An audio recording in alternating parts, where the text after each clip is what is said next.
সেই ষড়যন্ত্র প্রতিহত করতে হবে। প্রতিহত করতে হলে আমাদেরকে সাহসিকতার সাথে এগিয়ে যেতে হবে।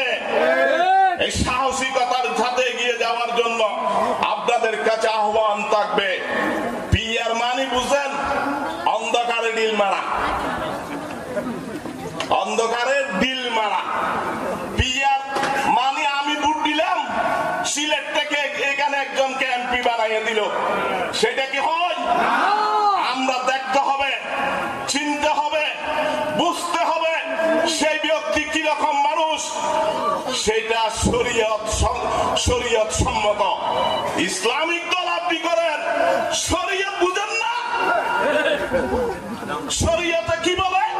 পিয়ার পদ্ধতি শরীয়তে গ্রহণ করে না, শরীয়ত সম্মত নয়। তাই আমরা মুসলমান হিসাবে এই পিয়ার পদ্ধতি গ্রহণ করতে পারি?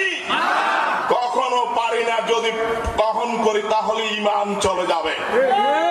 আবার জামাত ইসলাম বলবে আমরা বেহেশতের টিকিট দিয়েছি, আপনি তো ঈমান চলে যাবে বলছেন। হ্যাঁ, ঈমান চলে যাবে। বেহেশতের টিকিট, আপনি বাহালুল পাগলা নয়, বেহেশতের টিকিট দেওয়ার জন্য বসে আছেন। জামাত ইসলাম সাহেব, দয়া করে মিথ্যা প্রচারণা করবেন না। আপনারা আমাদের সাথে 18 সালের নির্বাচনে দানের শীষের প্রতীক নিয়ে নির্বাচন করেছেন। আপনার আন্দোলনের সেই সময় আমাদের সাথে শরীক ছিলেন। 18 সালের পর থেকে আপনারা কোনো আন্দোলন করেন নাই, কারণ তারা সিদ্ধান্ত নিয়েছে তাদের শক্তির যাতে ক্ষয় না হয়। এই আওয়ামী লীগের সাথে আন্দোলন করে তারা পারবে না, ফ্যাসিস্ট আওয়ামী লীগের সাথে তারা কোনো আন্দোলনে যাবে না।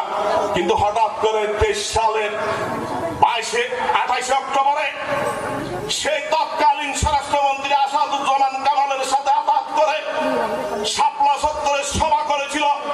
সেই সভায় আওয়ামী লীগ, ফ্যাসিস্ট, সেই সময় পেটুয়া বাহিনীরা তাদের উপর কোন আক্রমণ করল।